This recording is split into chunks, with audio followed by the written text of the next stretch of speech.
Hello friends, आज मैं आप लोगों को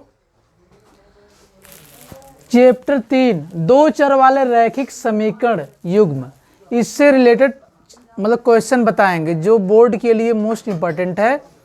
जितने भी इससे रिलेटेड ऑब्जेक्टिव में आएंगे, इससे संबंधित वो सभी क्वेश्चन आज आप लोगों को बताया जाएगा।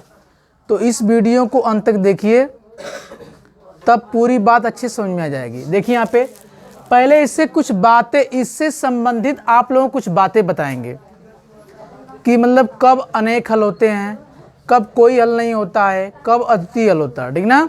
तो इससे रिलेटेड क्वेश्चन यहाँ पहले समझिए, पहले कुछ नियम हैं इसको समझिए, इसके बाद क्वेश्चन बताएंगे आप लोगों को। तो पहले समझिए आप लोग क्या है लिखा है कि दो रैखिक समीकरणों a1x plus b1y plus c1 बराबर क्या है, जीरो है। क्या है, जीरो है। और दूसरा समीकरण इसी का है a2x plus b2y plus c2 क्या है, जीरो है। ये दो समीकरण है, दोनों में कहा है, दोनों समीकरण से हम एक कंडीशन बताएंगे, उस कंडीशन को हर जगह फॉलो करेंगे। क्या है, केवल एक हल होगा जिसे बोलते हैं अद्वितीय हल। केवल एक हल, अगर दो समीकरण दिया है, दोनों की केवल एक हल होगा, तो उसकी एक शर्त होती है। इस स्थिति में अगर दो समीकरण आपके पास दिया है, अगर उसका केवल एक हल है, उसको हम बोलते हैं अद्वितीय हल। तो इस कंडीशन में इन दोनों समीकरण से हम पता करते हैं कि a1/a2 डज नॉट b1/b2, यानी अगर a1 और a2 का अनुपात b1 और b2 के अनुपात के बराबर नहीं रहेगा, तो यह दोनों समीकरण का क्या होगा, एक हल होगा, जिसे बोलते हैं अद्वितीय हल। समझते रहिए आप लोग, ठीक ना। अगर दो समीकरण दिया रहे, पूछता है कभी कभी ऑप्शंस में कि दो समीकरण देगा, पूछ देगा इस समीकरण का अनेक हल है, अद्वितीय हल है, कोई हल नहीं है, तो या तो अनंत हल है, जैसे अनंत हल या अनेक हल एक ही बात है। और पूछ देगा अद्वितीय हल या एक हल, ऑप्शन दे देगा, दो समीकरण दे देगा, आप लोग बताना पड़ेगा, उसमें बता देगा कि क्या है, कैसे है, ठीक ना। अगर ए शर्त फॉलो करेगा, उसमें लिख देगा शर्त का क्या है, a1/a2 डज नॉट b1/b2, यानी अगर इस शर्त का ये पालन करता है तो इस कंडीशन में क्या रहेगा, यह वाला एक हल होगा। इन दोनों समीकरण का अगर एक शर्त दिया रहेगा तो एक हल वाली शर्त होगी। ये दोनों समीकरण दिया है, पूछेगा कि कौन, जैसे इस कंडीशन दे देगा, चार ऑप्शन देगा, पूछेगा कौन सा ए किसका पालन करेगा, तो आप लोग बताना पड़ेगा। जब ए वाला शर्त का पालन करता है दोनों समीकरण, तो केवल एक हल होता है, इसको बोलते हैं अद्वितीय हल भी, ठीक ना। दूसरे कंडीशन में अगर मान लीजिए यही समीकरण है, समीकरण तो अनेकों होगा, लेकिन अब एक बना दिया है, दो रैखिक समीकरण ले लिया है। अगर दो रैखिक समीकरण का दिया है अनंत हल होता है, जिसे बोलते हैं अनेक हल। इस कंडीशन में क्या होता है, इस स्थिति में हमारे a1/a2 b1/b2 c1/c2, यानी सबका अनुपात बराबर रहेगा। सबका अनुपात क्या होगा, बराबर। जब दो समीकरण दिया रहेगा, उसको चेक करेंगे हम, आज पूरा अनुपात बराबर रहेगा। जैसे इसका मान 1/2 है, 1/2 है, 1/2 है, काटने पीटने के बाद या फिर ऐसे सिंपली अगर अनुपात बराबर रहेगा, तीनों का बराबर रहेगा, तो क्या होगा, अनेक हल या अनंत हल। अगर मान लीजिए यही दोनों रैखिक समीकरण हैं, अगर ये वाला किसका पालन करता है, a1/a2 b1/b2, यानी दो का बराबर है, तीसरे का बराबर नहीं है, तो दो का बराबर तीसरे के बराबर नहीं है, तो कोई हल नहीं होगा। क्या होगा, कोई हल नहीं होगा। इस स्थिति में क्या होगा, कोई हल नहीं होगा। ये बात जान लीजिए आप लोग। तो ये जानना बहुत जरूरी है, ठीक ना, क्योंकि इसमें पूछ लेता है कभी कभी, बोर्ड के हिसाब से बहुत ही इंपॉर्टेंट है, ठीक ना। तो ये जान लीजिए। नेक्स्ट क्वेश्चन बता रहे हैं अभी, देखिए ये क्वेश्चन इस पे डिपेंडेंट क्वेश्चन है, सुने। देखिए इधर यहाँ पे दिया है कि ax plus by plus c बराबर 0, जबकि a b c वास्तविक संख्याएं हैं, को दो चरों x और y का रैखिक समीकरण कहा जाता है यदि। देखिए यदि में क्या है, चार ऑप्शन दिया है।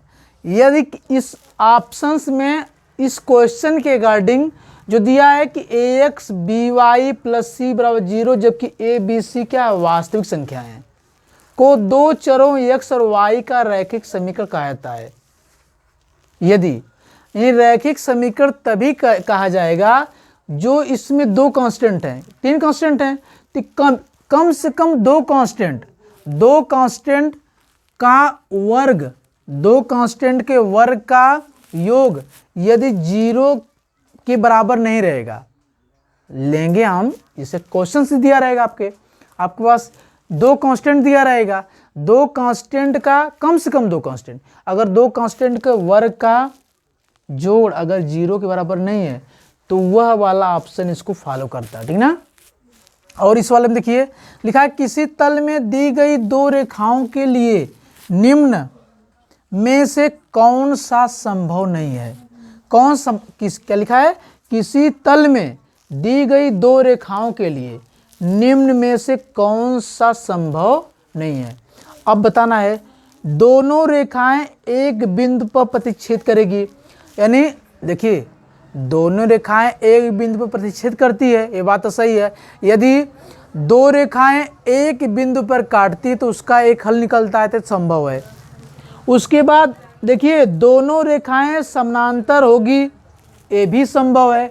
अगर दो रेखाएं हैं, अगर समानांतर उनका मतलब ग्राफ बन रहा है, अगर दो रेखाओं का ग्राफ समानांतर बन रहा है तो वो भी कंडीशन संभव है। यानी पूछ रहा है कौन सा कंडीशन संभव नहीं है।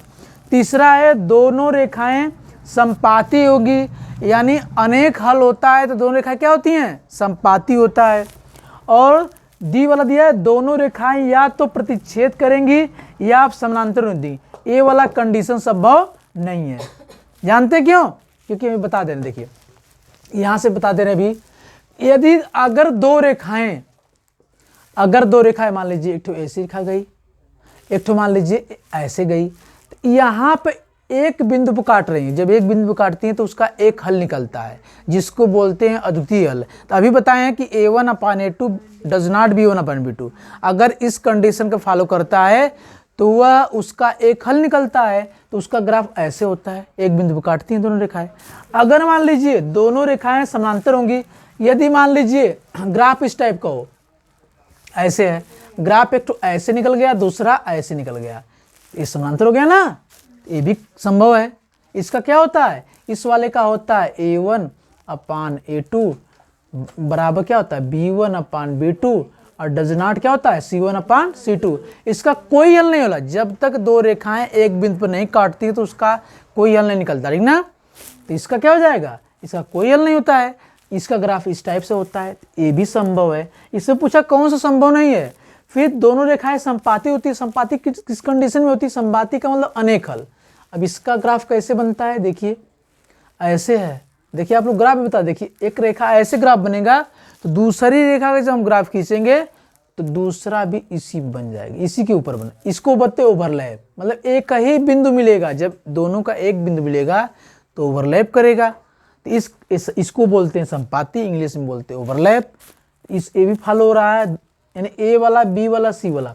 अब दोनों रेखाएं या तो प्रतिच्छेद करती हैं, क्या कभी संभव है कि दो समीकरण दिया है, रैखिक समीकरण दिया है, तो दोनों रेखाएं क्या प्रतिच्छेद करेंगी, और नहीं भी कर सकती, ऐसा बात नहीं, या तो प्रतिच्छेद करेंगे या तो फिर नहीं करेंगी, ठीक ना।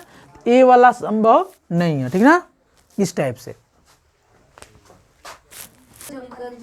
चलिए देखिए भी आप देखिए इधर, आप लोग देखिए इधर लिखा है कि इधर देखिए रैखिक समीकरण युग्म x बराबर y और x प्लस वाई बराबर 0 का के ऑब्लिक है, का या के कोई उभयनिष्ठ हल नहीं होगा, यानी ऑप्शन बताना है। असीमित रूप से अनेक हल होगा, जिसे बोलते हैं अनेक हल। अद्वितीय हल होता है, कोई नहीं है।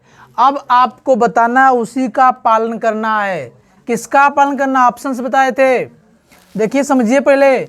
अगर मान लीजिए अगर इसका गुणांक, देखिए इधर, इसको इधर भेजिए, x माइनस वाई बराबर क्या हो जाएगा 0, यहाँ क्या हो जाएगा x प्लस वाई क्या हो जाएगा 0, समझिए आप लोग। इसका गुणांक 1 है, इसका गुणांक 1 है, 1/1, और इसका गुणांक कितना -1, और इसका 1 है, तो क्या हो जाएगा, अब डज नॉट हो जाएगा ना, यहाँ डज नॉट हो जाएगा। जब डज नॉट हो जाता है a1/a2 डज नॉट b1/b2 है। जब डज नॉट होता है तो इसका मतलब क्या है, इसका मतलब इसका अद्वितीय हल होगा। क्या होगा, अद्वितीय हल होगा। ऐसे आपको बताना पड़ेगा अद्वितीय हल, ठीक ना। उसके बाद क्या है, नेक्स्ट वाला क्वेश्चन देखिए, के किस मान के लिए समीकरण युग्म, ये समीकरण है, समीकरण युग्म 2x + 3y = 5 और 4x + ky = 10 के अपरिमित रूप से अनेक हल है। अपरिमित रूप से अनेक हल है, इसकी कंडीशंस होती है, अपरिमित रूप से अनेक हल की कंडीशंस ए होती है, इसको मिटा दे रहे हैं, ऊपर बता दे रहे हैं आप लोगों को, ठीक ना। देखिए अपरिमित रूप से अनेक हल होने की कंडीशन होती है कि a1/a2 b1/b2 और c1/c2, यानी 2/4 बराबर कितना होता है, 3/k बराबर कितना हो जाएगा, 5/10। तो आप लोग के का मान बताना तो यहीं से निकाल लीजिए, इन दोनों तुलना कर लीजिए, कितना हो जाएगा 2k 4 3 12, के कितना हो जाएगा 12/2 कितना 6 हो जाएगा, के का मान 6 गया। इसका मतलब ऑप्शन से ए वाला सही है, ठीक ना। तो इस टाइप से हम जो कहेगा वैसे करेंगे। देखिए क्वेश्चन एक है कि 2x + 3y 18 और x - 2y 2 को हल करने पर हमें प्राप्त होगा। देखिए हल करना है, चाहे हम किसी नियम से करें, युगपत से करें, चाहे बीजगुणनखंड से करें, चाहे जैसे कर दें, इसको हल करना, ठीक ना। तो हम क्या करेंगे, इसको हल करिए। देखिए 2x + 3y कितना है 18 और x - 2y कितना है 2 है। ये समीकरण एक, समीकरण कितना है 2 है। इन दोनों को हल कर लीजिए। पहले इन दोनों को बराबर कर लीजिए, चाहे इन दोनों के, यानी y के गुणांक को बराबर करिए, चाहे x के गुणांक को बराबर करिए, बराबर करिए। तो हम इसी को बराबर कर ले रहे हैं। तो क्या करेंगे, समीकरण 2 में 2 से गुणा कर लीजिए, तो कितना मिल जाएगा हमारा ये तो सेम लिख देंगे, 2x + 3y कितना आ जाएगा 18 और इसमें कर देंगे 2x - 2 दूना के 4y 2 दूना के 4, कितना हो जाएगा, समीकरण ये 3 हो गया। इन दोनों को हल कर लीजिए। तो लेकिन ये चिन्ह बराबर है, चिन्ह भी चेंज करना होगा। यहाँ प्लस दिया है तो माइनस, माइनस दिया तो प्लस, इससे कोई मतलब नहीं है। और यहाँ प्लस रहता है, जहाँ कोई चिन्ह नहीं वहाँ प्लस, तो यहाँ प्लस है तो क्या हो जाएगा माइनस, आपस में कट गया। देखिए दोनों प्लस, 4 3 7 जोड़ देंगे 7y और क्या हो जाएगा, एक प्लस एक माइनस घट जाएगा, 18 में से आ जाएगा 14 हो जाएगा। y कितना हो जाएगा 14/7, 7 दूना के 14। अब किसी समीकरण में मान लिख लीजिए, लिखेंगे समीकरण 2 में, ये समीकरण 2 था पहले से ना, समीकरण 2 में y = 2 रखने पर, ताकि जल्दी से आसान हो जाएगा ना, हल हो जाएगा। x - 2y कितना हो जाएगा 2 हो जाएगा। ये लिख लीजिए x - 2 × 2 कितना हो जाएगा 2। अब x 2 दूना के 4 = 2 के कितना हो जाएगा 2 + 4 कितना हो जाएगा 6 हो जाएगा। यानी x का मान 6 और y का मान 2, कहाँ पे है, ए वाला, ऑप्शन ए सही है। तो ऐसे हल करिए, इससे आपको आसान हो जाएगा। चलो देखिए भाई नेक्स्ट वाला क्वेश्चन आप लोग देखिए, ध्यान से देखिए। इधर देखिए समीकरण x - y 2 एवं x + y 2 का हल होगा। जो क्वेश्चन 6वां है उसी तरह से इसको हल कर लीजिए, या फिर ऑप्शन से इसको मैच करा लीजिए। ऑप्शन से भी कर सकते हैं, जैसे मान लीजिए हम इसी समीकरण के ले लें, तो x का मान अगर हम 2 लें, y का मान 0 लें, तो 2 - 0 = 2 हो जाएगा। जो मान इस समीकरण को चाहे इसको संतुष्ट करेगा वही उसका हल होगा। संतुष्ट कराने भी हो जाएगा, या फिर हल कर लीजिए। जैसे हम ए वाला इसको ले लीजिए, तो 0 में से 2 जाएगा तो -2 आएगा, तो है नहीं, इसको कर लीजिए। देखिए यहाँ पे 2 - 0 = 2, यानी 2 = 2, जो मान संतुष्ट करता है वही उसका हल होता है। उसके बाद इसको देखिए आप लोग, के किस मान के लिए समीकरण, ये समीकरण है 3x - y + 8 = 0 और 6x - ky -16 संपाती रेखाएं निरूपित करते हैं। अब संपाती की कंडीशन होती है, क्या कंडीशन होती है, अगर दो रेखाएं संपाती होता है तो उसका क्या होता है, A1/A2 बराबर B1 देखिए संपाती होने का, संपाती होने की शर्त क्या होती है भैया कि A1/A2 बराबर B1/B2 बराबर क्या है, C1/C2 है, ये शर्त होती है। तो इसमें क्या करना आपको, तो देखिए इसका गुणांक लीजिए, कितना हो जाएगा आपका, इसका 3/6 हो जाएगा, और यहाँ पर बराबर -1/-k हो जाएगा। बस इसी से कर लीजिए आप, कितना है, इससे माइनस कट जाएगा, ये कितना हो जाएगा, 3k बराबर 6, तो k कितना हो जाएगा 6/3, 3 दूना के 6, यानी k का मान 2 आ जाएगा। ए वाला ऑप्शन आपका सही है, k का मान 2 वाला ऑप्शन सही है। ऐसे सब नियम समझिए आप लोग, ठीक ना। चलिए भाई क्वेश्चन देखिए नेक्स्ट वाला, लिखा है कि यदि 3x 2ky बराबर 2 और 2x + 5y + 1 बराबर 0 द्वारा दी जाने वाली रेखाएं परस्पर समानांतर हैं तो k का मान है।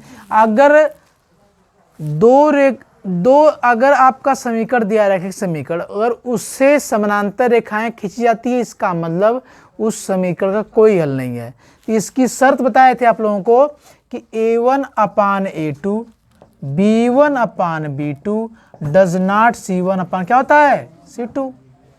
तो समझिए पहले, अब आपको k का मान बताना है, तो इसका गुणांक कितना होता है, इसका गुणांक क्या होता है भैया आपका 3/2 है, और 3 कितना है 2 है, बराबर कितना है 2k, इसका गुणांक कितना y का 2k, 2k बटे कितना आ जाएगा 5, ठीक ना।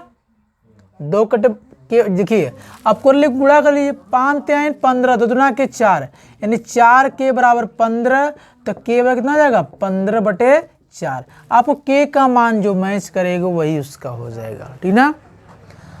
ए वाला यानी ऑप्शन से भी कर यानी कि आपको पहले कंडीशंस आनी चाहिए, उसके बाद अपना लगा लीजिए जो कंडीशन फॉलो कर रहा है, जो के का मान है उसको देख लीजिए।